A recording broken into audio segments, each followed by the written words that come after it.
2026 தமிழ்நாடு சட்டமன்ற தேர்தல் சென்னை மாவட்டம் 1000 லைட்ஸ் தொகுதி வாக்காளர் பெருமக்கள் அனைவருக்கும் தமிழக வெற்றி கழக தலைவர் விஜய் அவர்கள் சார்பாக வணக்கங்க. தொகுதியில லாஸ்ட் 2 எலெக்ஷன்ஸோட டேட்டா பார்க்க போறோம். 2016 பாத்தீங்கன்னா கூகா செல்வன்ற டிஎம்கே சார்பில் போட்டிட்டு 43% வெற்றி பெற்றிருந்தாரு. 2021 எழிலன் நாகநாதன் டிஎம்கே சார்பாக போட்டி போட்டு 53% வெற்றி பெற்றிருந்தாங்க. இவங்க 2 பேரும் வெற்றி பெற்றாங்க, கரெக்ட். ஆனா 1000 லைட்ஸ் தொகுதியில எவ்வளவு மாற்றங்கள் கொண்டு வந்திருக்காங்க, எவ்வளோ விரிவாக்கம் பண்ணியிருக்காங்க, தொகுதியை எவ்வளோ மேம்படுத்தியிருக்காங்கன்றத நீங்க தான் பார்த்து முடிவு பண்ணணும். அந்த முடிவு பண்ற அதே சமயம் லாஸ்ட் டைம் நீங்க பாத்தீங்கன்னா 1,05,000 பேர் ஓட்டே போடல.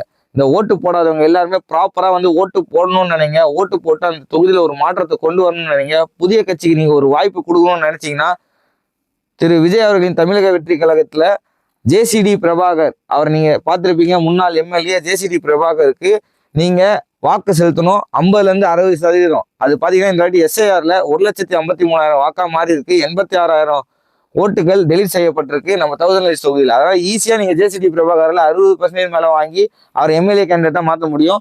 அவரை எம்எல்ஏ கேண்டிடேட்டா மாற்றுறதால நீங்க தமிழக வெற்றி கழக தலைவர் விஜய் அவர்களை முதல்வராக மாற்ற முடியும்னு விருப்பப்பட்டு உங்க ஓட்டு வீணாகாது அப்படின்னு நினைச்சீங்கன்னா கண்டிப்பா டிவிகேக்கு இந்த ப்ராப்பரான விசில் சின்னத்துல ஒரு விரல் குறிச்சி செய்து இந்த விசில் சின்னத்தை வெற்றி பெற வைக்குமாறு தாழ்மையுடன் கேட்டுக்கொள்கிறேன்.